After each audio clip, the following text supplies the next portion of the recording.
ಎಲ್ಲರಿಗೂ ನಮಸ್ಕಾರ. ಶ್ರೀಹರಿಕೋಟಾದ ಸತೀಶ್ ಧವನ್ ಬಾಹ್ಯಾಕಾಶ ಕೇಂದ್ರದಿಂದ LV-M3 M6 ರಾಕೆಟ್ ಅನ್ನ ನಭಕ್ಕೆ ಚಿಮ್ಮಿಸಲಾಗಿದೆ. ಉಪಗ್ರಹದಲ್ಲಿ ಏನೇನು ವಿಶೇಷತೆ ಇತ್ತು ಅಂತ ಅಂದ್ರೆ, ಸ್ಮಾರ್ಟ್ ಫೋನ್ಗಳಿಗೆ ನೇರವಾಗಿ high speed cellular broadband ಪೂರೈಸುವ ಸಾಮರ್ಥ್ಯ ಹೊಂದಿದೆ. ಈ ಬಾಹ್ಯಾಕಾಶ ಕಾರ್ಯಕ್ರಮವು ಉಪಗ್ರಹದ ಮೂಲಕ ನೇರವಾಗಿ ಮೊಬೈಲ್ ಅನ್ನು ಸಂಪರ್ಕಿಸುತ್ತೆ.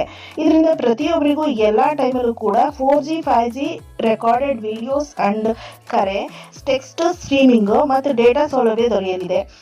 AST ಸ್ಪೀಡ್ ಮೊಬೈಲ್ ಕಂಪನಿಯು ಇದೇ ಮೊದಲ ಬಾರಿಗೆ ಬಾಹ್ಯಾಕಾಶ ಆಧಾರಿತ ಸೆಲ್ಯುಲಾರ್ ಬ್ರಾಡ್ ಬ್ಯಾಂಡ್ ನೆಟ್ವರ್ಕ್ ನಿರ್ಮಿಸಿದ್ದು, ಇದನ್ನ ಸ್ಮಾರ್ಟ್ ಫೋನ್ಗಳಿಗೆ ನೇರವಾಗಿ ಬಳಕೆ ಮಾಡುವುದು. ಇದನ್ನು ಸರ್ಕಾರಿ ಮತ್ತು ವಾಣಿಜ್ಯ ಸೇವೆಗಳ ಅಪ್ಲಿಕೇಶನ್ಗಳಿಗಾಗಿ ವಿನ್ಯಾಸಗೊಳಿಸಲಾಗಿದೆ.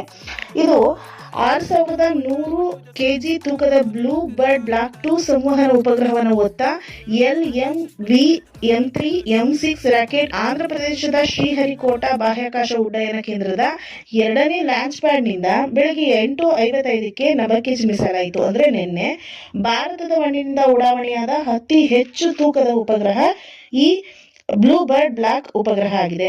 ಅತ್ಯಂತ ಭಾರವಾದ ಸಲಕರಣೆಗಳನ್ನು ಕೂಡ ಹೊತ್ತೊಯ್ಯುವಂತ ಕಾರಣಕ್ಕೆ LV-M3 M6 ರಾಕೆಟ್ಗೆ ಬಾಹುಬಲಿ ಅಂತ ಹೆಸರನ್ನ ಇಡಲಾಗಿದೆ.